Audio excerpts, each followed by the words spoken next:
Ég heiti Rósa Hrönn og starfa sem brautarstjóri starfsbrauta við Tækniskólann.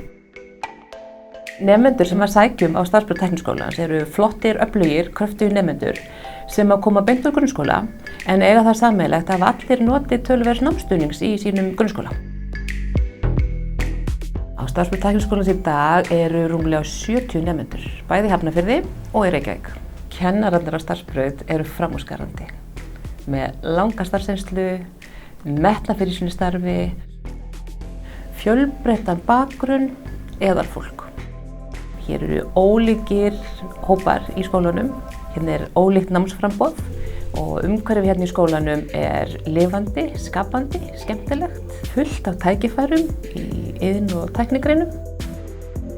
Námstíminn á starfsbraut eru 4 ár, 8 annir og er sambland af bóklegum og verklegum greinum.